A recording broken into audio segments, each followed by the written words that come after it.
The last one here, the feedback. All right, this is coaching, right? This is what it is.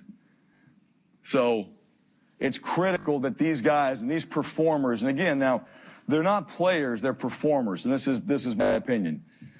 All right, you play the game. Everybody can play the game. You want to perform in the game. That's how you win. We all can play it. All right, the gentleman that talked up here, the doctor, all right, we all can play it. We all can participate. Can you perform? Are you a performer? Are you a guy, and I'm not talking about on game day. We don't have guys that show up and we're just gamers.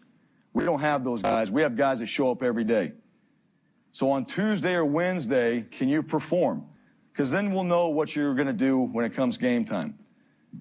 These performers are constantly getting feedback because that's what they want. They're trying to develop their game. They want to know what you think. They care about what you think. Matter of fact, they care so much because you have control of their playing time in your hands. Don't ever forget that. When you hear guys talk about he's a pleaser, no kidding. No kidding, because he wants to play. And you're the one that makes that decision. So coach him. Give him feedback. Buzzwords, clear, concise, and repetitive. This is where, hey, you have to spend some time, in my opinion, on this. What are those words? Snatch it. Eyes. Tracking. Effort. Technique. All these things that you might use, all right, in your day-to-day. What are those words? Do they know them? Do they know them? Do the coaches around you know what those words are? Are they consistent when there's crossover between offense and defensive players on special teams? Because special teams is where offense and defense comes together on one play where they have to go out there and perform. So is the coaching points the same for the offensive players and the defensive players?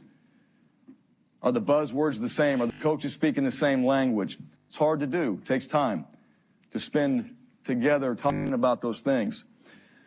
Players must communicate. This is a big one here. We have requirements when you walk into each position room. We have the things that we talk about in our program, the discipline, the toughness, the conviction. All right? We want smart, hungry, humble guys, but each coach gets a chance to kind of have their requirements.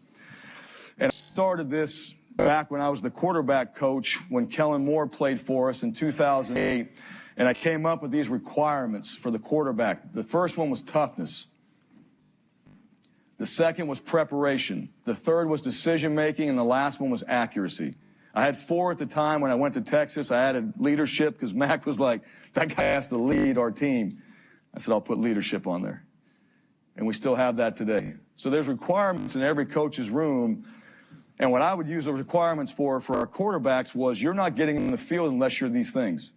If you're tough, you can play for me. If you prepare, you can play for me. If you can make great decisions, you can play for me. If you're accurate, and we're going to do all the work to make this happen, you can play for me. And then leading.